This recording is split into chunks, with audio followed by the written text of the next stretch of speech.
Halo guys, sekarang kita bahas lagi tentang passive voice dan aktif. Ya, konten ini sebenarnya untuk para pembelajar English profesional, yang mana materi-materi ini dibahas khusus untuk yang level intermediate atau tingkat mahir ya guys. Jadi kita tidak membahas dari dasar satu, dasar 2, dasar 3. Nah, itu kita anggap semua pembelajar telah melewati fase itu. Makanya kita membahas tentang struktur, tentang grammar secara profesional yang sering kita temui di dalam materi seperti membuat skripsi, seperti di dalam pekerjaan, dan itulah yang saya kerjakan di dalam materi-materi freelancer ya, yang kita dibayar di dalam per jam, dibayar oleh orang asing, dan siapa saja pesertanya, dan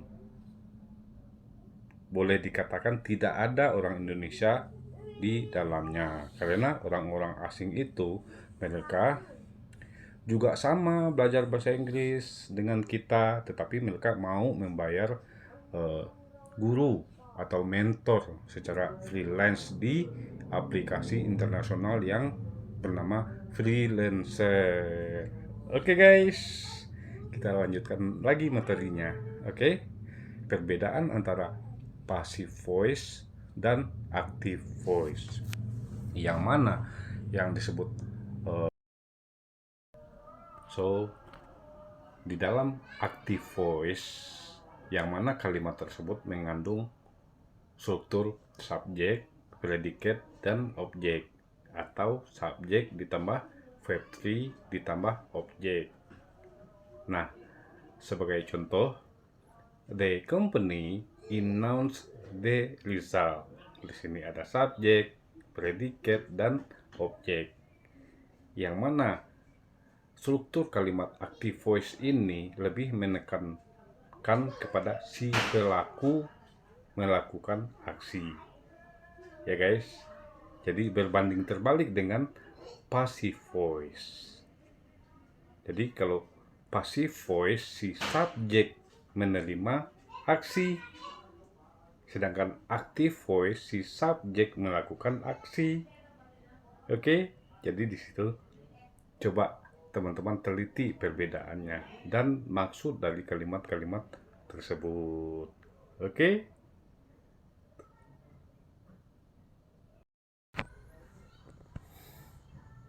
Oke, teman-teman boleh mencatat ya.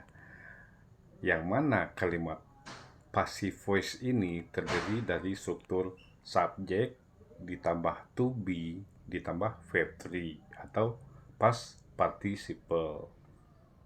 Ya, subjek ditambah uh, to be ditambah verb 3. Nah, saya contohkan di sini, the result was announced by the company. Di sini ada subjek, predicate, dan ada kata objek. Yang mana si subjek menerima aksi, berbanding terbalik dengan kalimat active voice, yang mana di dalam kalimat passive voice lebih menekankan kepada hasil. Begitu ya guys. Jadi kenapa kalimat passive voice itu penting dan sering kita temui di dalam struktur atau kalimat bahasa Inggris? Yang pertama, karena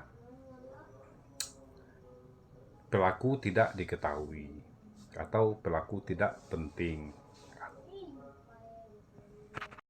digunakan di dalam bahasa formal atau copywriting. Jadi jelas ya perbedaannya antara active voice dan passive voice.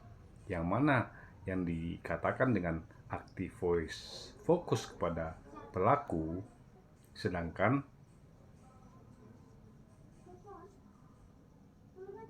passive voice berfokus kepada hasil. Ya guys, coba diulang-ulang.